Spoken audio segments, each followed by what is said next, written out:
प्यारे बच्चों, सुप्रभात। ऑनलाइन क्लास में आप सभी का स्वागत है। मैं हरिश्चंद्र सिंह, कक्षा 9, विषय विज्ञान, अध्याय परमाणु एवं अणु। इस अध्याय को अध्ययन कराने के लिए आज मैं आपके समक्ष उपस्थित हूँ। इस अध्याय को अध्ययन कराने के लिए हमने कुछ शिक्षण बिंदु लिए हैं। इन शिक्षण बिंदुओं की सहायता से हम इस अध्याय की शुरुआत करेंगे। इसमें प्रमुख शिक्षण बिंदु हैं परमाणु की अवधारणा। परमाणु के विषय में क्या अवधारणा है उसको हम आपके समक्ष रखेंगे। नंबर 2, परमाणु क्या है, परमाणु क्या है। नंबर 3, रासायनिक संयोजन के नियम के अनुसार हम अध्ययन करेंगे। नंबर 4, डाल्टन का परमाणु सिद्धांत। इन बिंदुओं की सहायता से हम इस अध्याय की शुरुआत करेंगे। आइए अध्याय की शुरुआत करें और शिक्षण बिंदु प्रथम की ओर चलें, जिसको हमने लिखा परमाणु की अवधारणा। परमाणु की अवधारणा के विषय में परमाणु पदार्थ की मौलिक इकाई है। परमाणु क्या है? परमाणु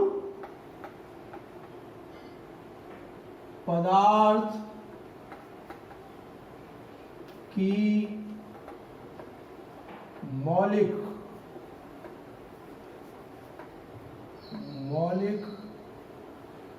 इकाई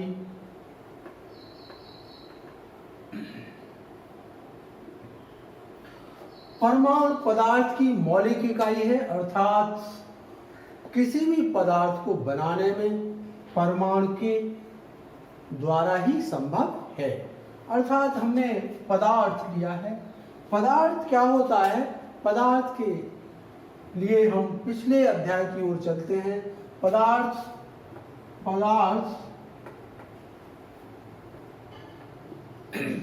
क्या है? पदार्थ जिसमें द्रव्यमान होता है और जिसमें आयतन होता है, पदार्थ कहलाता है। देखिए, ये भी एक पदार्थ है, ये मार्कर भी एक पदार्थ है जिसमें द्रव्यमान भी होगा और इसका आयतन भी होगा। अर्थात जहाँ पे रखेंगे वो वहाँ पर कुछ न कुछ स्थान अवश्य घेरेगा। इस प्रकार से पदार्थ की ये परिभाषा क्या करती है? ये परमाणु को बताती है। अर्थात परमाणु की अवधारणा के विषय में हमारे भारतीय दार्शनिकों का बहुत पूर्व में मत रहा है। भारतीय दार्शनिक महर्षि कणाद जी ने अपने विचार से पदार्थ के इतने अविभाज्य कण किए जाएं कि उसके कण पुनः न हो सके, अर्थात इतने उसके कण छोटे छोटे कणों में विभाजित कर दिया जाए कि पुनः उसके कण न प्राप्त हो। अतः उसे अविभाज्य कण कहा। अर्थात अविभाज्य कण क्या कहलाया? परमाणु कहलाया। अर्थात महर्षि कणाद ने इस विषय को समझा और उन्होंने किसी भी पदार्थ के कणों को इतना विभाजित किया कि उनके सूक्ष्म कण हो जाए और उन सूक्ष्म कणों को ही परमाणु कहा। इसी विषय को विभिन्न देशों में विभिन्न दार्शनिकों ने अपने अपने विचार व्यक्त किए, जिसमें यूनान के दार्शनिक ड्रमाक्रिस्ट एंड एपिक्यूरस ने भी अपने विचारों में ये बताया कि किसी भी पदार्थ के टुकड़ों को इतना विभाजित किया जाए कि उन कणों के पुनः विभाजन न हो सके। इन कणों को जो अविभाजित न हो, उन कणों को परमाणु कहा। इसको इंग्लिश में एटम कहते हैं। इस प्रकार से परमाणु की अवधारणा के विषय में यही मत रहा है कि परमाणु क्या है? परमाणु एक सूक्ष्मतम कण है जो किसी भी पदार्थ को बनाने में अपनी अहम भूमिका निभाता है। इसी प्रकार से हम दैनिक जीवन में यदि इसके उदाहरणों को देखें तो हम जैसे कोई मिट्टी के कण है और मिट्टी के कणों को, मिट्टी के ढेल को हम किसी पानी को लेकर किसी बर्तन में यदि घोल दें तो आप देखते हैं कि पानी में मिट्टी के कण घुल जाते हैं और घुलने के बाद वो हमें अदृश्य हो जाते हैं। वो हमें सूक्ष्म कणों को देखना नग्न आंखों से संभव नहीं हो सकता है। अर्थात ऐसे पदार्थ को क्या कहेंगे? परमाणु कहते हैं। परमाणु को साधारण आंखों से नहीं देखा जा सकता। अर्थात परमाणु के छोटे छोटे कण होते हैं जो पदार्थों को बनाने में सहायक होते हैं। पदार्थों को बनाने में सहायक कौन होते हैं? परमाणु होते हैं। अर्थात परमाणु के द्वारा ही विभिन्न पदार्थों को निर्मित किया जाता है। हम द्वितीय शिक्षण बिंदु की ओर चले, जिसका बिंदु है परमाणु क्या है। हमने प्रश्नवाचक इसके लगाया है कि इसका आशय यह है कि इसकी परिभाषा को याद करना है। इसकी परिभाषा क्या है? अभी हमने चर्चा की थी परमाणु के बारे में, तो उसमें क्या, परमाणु किसी पदार्थ का सूक्ष्मतम कण है। किसी पदार्थ का सूक्ष्मतम कण है जो स्वतंत्र अवस्था में नहीं रहता, कभी स्वतंत्र अवस्था में नहीं रहता और रासायनिक अभिक्रिया में भाग लेता है। तो क्या कहलाता है? परमाणु कहलाता है। हमने इस परिभाषा को लिखा भी है। किसी पदार्थ का सूक्ष्मतम कण, सबसे छोटा कण, सूक्ष्मतम कण हमने बताया था अभी, ऐसा कण जो हम नग्न आंखों से नहीं देख सकते, उसमें चश्मा या किसी माइक्रोस्कोप के द्वारा ही उसको देखा जा सकता है। तो किसी पदार्थ का सूक्ष्मतम कण जो स्वतंत्र अवस्था में नहीं रह सकता, कभी भी स्वतंत्र अवस्था में नहीं रहता और किंतु रासायनिक अभिक्रिया में भाग लेता है, क्या कहलाता है? परमाणु कहलाता है। क्या कहलाता है? परमाणु। ये परमाणु की परिभाषा है। अब परमाणु के बारे में क्या है कि परमाणु आपस में संयुक्त होकर क्या बनाते हैं? अणु का निर्माण करते हैं। मॉलिक्यूल, अणु को क्या कहते हैं? मॉलिक्यूल। अर्थात दो या दो से अधिक एटम मिलकर एक मॉलिक्यूल्स की रचना करते हैं। अब इसमें देखिए, दो या दो से अधिक परमाणु मिलते हैं तो कभी कभी परमाणु ऐसे होते हैं, एक जैसे होते हैं। जैसे हमने उदाहरण के तौर पे लिया कि H प्लस H, हाइड्रोजन का एक परमाणु, यहां पे देखें, हाइड्रोजन का एक परमाणु, ये भी हाइड्रोजन का एक परमाणु, अर्थात एक जैसे परमाणु मिलते हैं। तो आप देखिए यहां पे एक शब्द हमने लिखा कि तत्व, जिसमें एक जैसे परमाणु होते हैं उसे क्या कहते हैं? एलिमेंट्स भी कहते हैं, तत्व भी कहते हैं। जिसमें एक ही प्रकार के परमाणु पाए जाते हैं उसे क्या कहते हैं? आप देखिए यहां पे हाइड्रोजन का एक अणु, हाइड्रोजन का है ये, हाइड्रोजन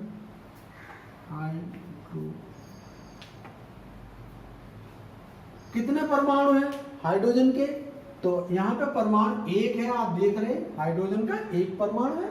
यहाँ पे भी देखें, ये भी हाइड्रोजन का एक परमाणु है, हाइड्रोजन का एक परमाणु, ये हाइड्रोजन का एक परमाणु। अब ये क्या करेगा? ये H2 का निर्माण करेगा और ये H2 क्या है? हाइड्रोजन अणु है। ये हाइड्रोजन, ये क्या है? हाइड्रोजन अणु का निर्माण, एक हाइड्रोजन अणु का निर्माण करता है। अर्थात समान परमाणु मिलकर एक तत्व अणु का निर्माण करते हैं।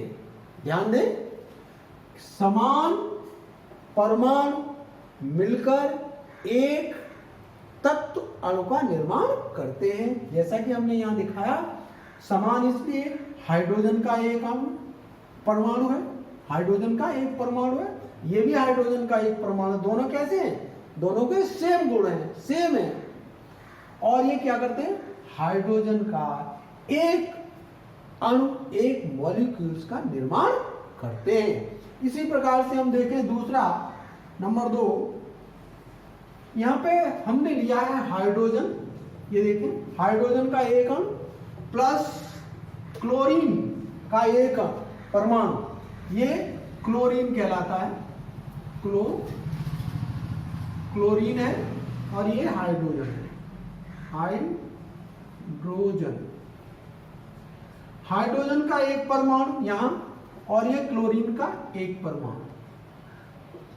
आपने परिभाषा को याद होगा, यौगिक मिश्रण है, तो यौगिक जब दो या दो से अधिक पदार्थ जिनकी मात्रा कैसी हो, भिन्न हो, कैसी हो, सेम हो, मात्रा कैसी हो, बराबर हो, उसको हम क्या कहते हैं, यौगिक कहते हैं। यौगिक तो दो या दो से अधिक पदार्थ कैसे निश्चित मात्रा में मिलते हैं, अर्थात निश्चित मात्रा है, तो ये क्या करेंगे, हाइड्रोक्लोरिक अम्ल, हाइड्रोक्लोरिक की रचना करेंगे, अर्थात ये यौगिक अणु की रचना करेंगे। ये क्या कहलाएगा, यौगिक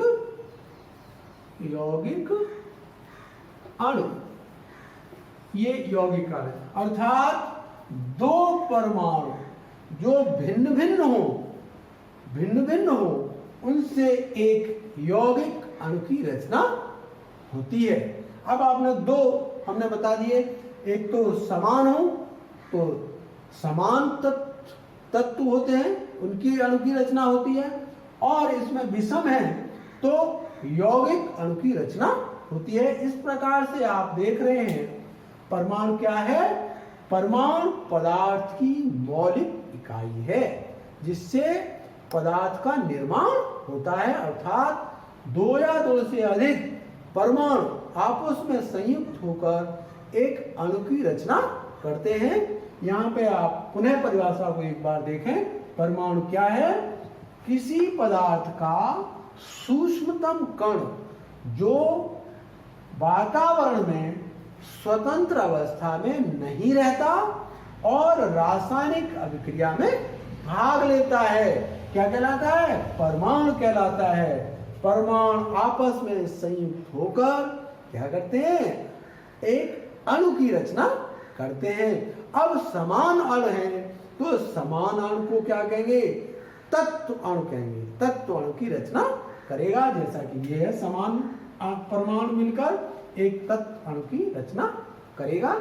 इसी प्रकार विषमान अलग अलग होते हैं तो क्या करते हैं, यौगिक अणु की रचना होती है। आइए शिक्षण बिंदु 3 पे चलते हैं, रासायनिक संयोजन के नियम। रासायनिक संयोजन के नियम में 18वीं शताब्दी में विभिन्न वैज्ञानिकों ने तत्व और यौगिकों में भिन्नता को समझा। उन्होंने ये पाया कि तत्व किस प्रकार से संयोग करते हैं, उसके विषय में विभिन्न वैज्ञानिकों ने अपने अपने मत प्रस्तुत किए। उसमें कुछ प्रमुख वैज्ञानिकों ने अपने मत दिए, उसमें से लवाइजिए, जोसेफ प्राउस्ट ने जो मत दिया, उन्हीं के आधार पर रासायनिक संयोजन के नियम को निर्धारित किया गया। रासायनिक संयोजन के प्राउस्ट ने जो नियम दिए वो दो नियम दिए। दोनों नियमों को इस प्रकार से लिखा है, द्रव्यमान संरक्षण का नियम, द्रव्यमान संरक्षण का नियम। दूसरा है स्थिर अनुपात का नियम। इस नियम के अनुसार रासायनिक संयोजन के नियम को परिभाषित किया गया है। द्रव्यमान संरक्षण का नियम क्या है? द्रव्यमान संरक्षण के नियम के अनुसार हम किसी रासायनिक अभिक्रिया में द्रव्यमान को न तो सृजित किया जा सकता है और ना ही नष्ट किया जा सकता है। ये द्रव्यमान संरक्षण का नियम है। रासायनिक अभिकारकों में, रासायनिक अभिक्रिया में अभिकारकों का द्रव्यमान उत्पादकों के द्रव्यमान के बराबर रहता है। ये द्रव्यमान संरक्षण का नियम यही है, किसी रासायनिक अभिक्रिया में द्रव्यमान को न तो उत्पन्न किया जा सकता है और ना ही द्रव्यमान को नष्ट किया जा सकता है। ये द्रव्यमान संरक्षण का नियम है।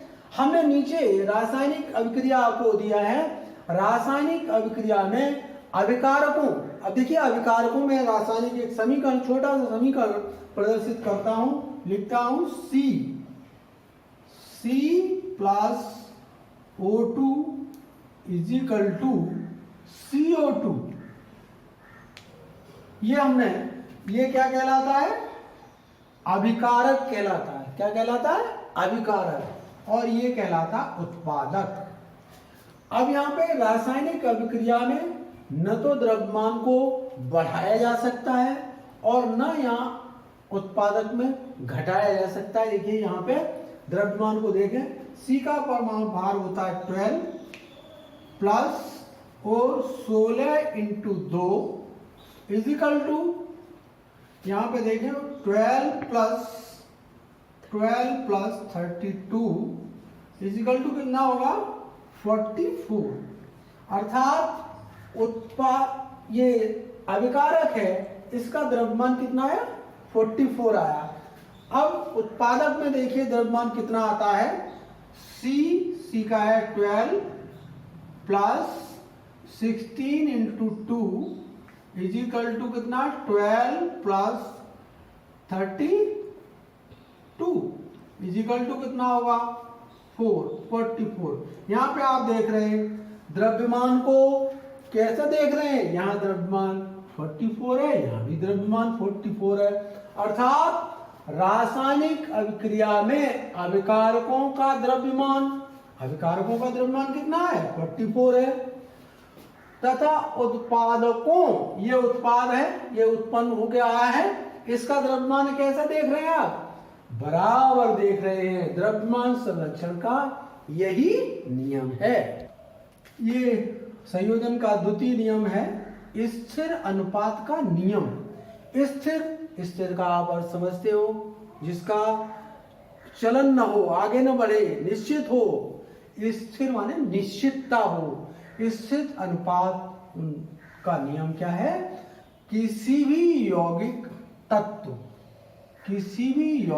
तत्व सदैव एक निश्चित द्रव्यमानों के अनुपात में मिले रहते हैं। अर्थात कोई भी पदार्थ, कोई भी यौगिक का अर्थ ये होता है दो या दो से अधिक पदार्थ एक निश्चित मात्रा में मिले हों, उसको यौगिक कहते हैं। यौगिक कैसे हो, तत्व कैसे हो? एक निश्चित द्रव्यमानों में मिले हों, उसको क्या कहते हैं?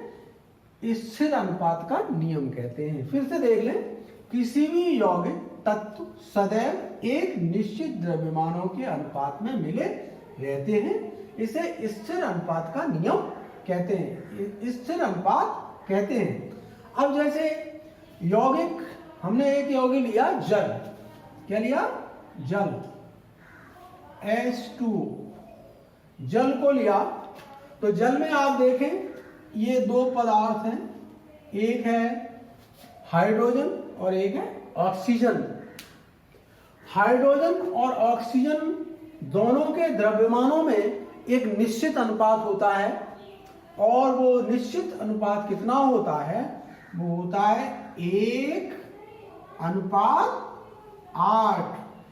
इस प्रकार से जल का स्थिर अनुपात कितना होता है? 1 भाग हाइड्रोजन का होगा और 8 भाग ऑक्सीजन के होंगे। ये स्थिर अनुपात के नियम ही के आधार। अर्थात अब हम देखें कि किसी भी स्तर का जल ले लें, किसी भी सोर्स का जल ले लें, सभी में उसका मान कितना होगा? 1:8 ही रहेगा। इसको कहते हैं स्थिर अनुपात का नियम, जिसमें दो या दो से अधिक पदार्थों का अनुपात, द्रव्यमानों का अनुपात कैसा होना है? निश्चित होना है। इसलिए इसे स्थिर अनुपात का नियम कहा जाता है। तो उसमें डाल्टन का परमाणु सिद्धांत डाल्टन के परमाणु सिद्धांत के अनुसार। इससे पूर्व हमारे दार्शनिक भारतीय महर्षि कलास एवं यूनान के दार्शनिक लवाइये और जोसेफ प्राउस ने इसके संबंध में सिद्धांत के बारे में एक कल्पना ही की थी, उसके बारे में कुछ आगे नहीं बता सके। उसके आगे के लिए सन 1808 में वैज्ञानिक सर डाल्टन के अनुसार परमाणु के विषय में एक परिकल्पना की गई, जिसको डाल्टन के परमाणुवाद की परिकल्पना कहा गया। श्रीमान डाल्टन ने अपने नियम को, अपनी परिकल्पना को प्रस्तुत करने के लिए कुछ नियम बनाए। उन नियमों को क्रमशः इस प्रकार से रखा: सभी द्रव्य चाहे यौगिक हो, तत्व हो या मिश्रण हो, पर सभी परमाणुओं से मिलकर बनते हैं। अर्थात चाहे यौगिक का निर्माण हो, चाहे तत्व का निर्माण हो, चाहे मिश्रण का निर्माण हो, सभी में परमाणु की आवश्यकता होती है। नंबर 2, परमाणु रासायनिक अभिक्रिया में सृजित होते हैं और न ही नष्ट होते हैं। किसी भी रासायनिक अभिक्रिया में न तो परमाणुओं का सृजन होता है और न ही रासायनिक क्रिया में परमाणु का नष्ट होते, विनाश होते हैं। अर्थात रासायनिक अभिक्रिया में परमाणुओं का न सृजन होना है और न विनाश होना है। इस अगला है, किसी तत्व के सभी परमाणुओं का द्रव्यमान एवं रासायनिक गुण धर्म समान होता है। कोई तत्व हो, उसमें क्या होता है, सभी परमाणुओं का द्रव्यमान कैसा होता है, रासायनिक अभिक्रिया में समान और समान गुण धर्म वाले होते हैं। भिन्न भिन्न तत्वों के परमाणुओं का द्रव्यमान भिन्न भिन्न होता है। भिन्न भिन्न तत्वों के, अलग अलग प्रकार के तत्व हैं, उनमें उनके परमाणुओं का द्रव्यमान कैसा होगा, अलग अलग होगा। 5वां बिंदु है, भिन्न भिन्न तत्वों के परमाणु परस्पर छोटी पूर्ण संख्या के अनुपात में संयोग कर यौगिक बनाते हैं। भिन्न भिन्न तत्व, अलग अलग तत्व हों, जैसे हाइड्रोजन है, हाइड्रोजन के साथ क्लोरीन है, हाइड्रोक्लोरीन, अनुपात में उनका कैसा अनुपात हो, अलग अलग हो, संख्या के अनुपात में संयोग कर क्या बनाएंगे, एक यौगिक का निर्माण करते हैं। तो भिन्न भिन्न तत्वों के परमाणु परस्पर छोटी पूर्ण संख्या का मतलब उसमें 1, 2, 3, 4 इस तरह से कम पूर्ण संख्या होंगी। अपूर्ण का भिन्नात्मक रूप में नहीं होगा। पूर्ण संख्या के अनुपात में संयोग कर यौगिक बनाते हैं। परफेक्ट नंबर होगा उसमें, वो यौगिक बनाते हैं। किसी भी, नंबर 6 है, किसी भी यौगिक के परमाणुओं की सापेक्ष संख्या एक प्रकार से निश्चित होती है। अर्थात उत्पाद और अभिकारक दोनों का अनुपात, दोनों के द्रव्यमानों की संख्या कैसी होगी, निश्चित होगी। जैसे C+O2 = बताया था CO2, तो दोनों के द्रव्यमानों की संख्या, अभिकारकों और उत्पादों की दोनों की संख्या कैसी होगी, अभिकारकों के सापेक्ष उत्पादकों की द्रव्यमान संख्या कैसी होगी, निश्चित होगी। इस प्रकार से डाल्टन ने कुछ नियमों को प्रतिपादित किया, बनाया। उन्हीं के नाम से डाल्टन का परमाणु सिद्धांत कहलाता है। इनमें 6 नियमों को प्रतिपादित किया है। आज हमने परमाणु शर्त के बारे में जो पढ़ा है, जो हमने जो बिंदु पढ़े हैं, उन्हीं के आधार पर आपने समझा है। हम उसी के आधार पर हमने आपको गृह कार्य दिया है। इस गृह कार्य को आप, आशा करता हूं कि अच्छी तरह से आप करेंगे। पहला है प्रश्न, परमाणु किसे कहते हैं? परमाणु किसे कहते हैं, परिभाषा इसकी लिखेंगे, हमने आपको बताई है, अच्छी तरह से आपने समझा भी है। सूक्ष्म कण का नाम क्या है? क्या है? सूक्ष्म कण होता है, उस कण का क्या नाम है आप लिखेंगे। नंबर 3 प्रश्न है, द्रव्यमान संरक्षण का क्या नियम है? द्रव्यमान संरक्षण का क्या नियम है? नंबर 4, डाल्टन का परमाणु सिद्धांत क्या है? ये आपका आज का गृह कार्य है। आशा करता हूं कि आप इस कार्य को जो हमने अध्ययन कराया है उसी के आधार पर आपने समझा है, और उसी के क्रम में ये जो प्रश्न हमने आपको गृह कार्य के दिए हैं, आप इनको अच्छी तरह से लिखेंगे और इन प्रश्नों को याद करेंगे, ऐसी मेरी आशा है। धन्यवाद।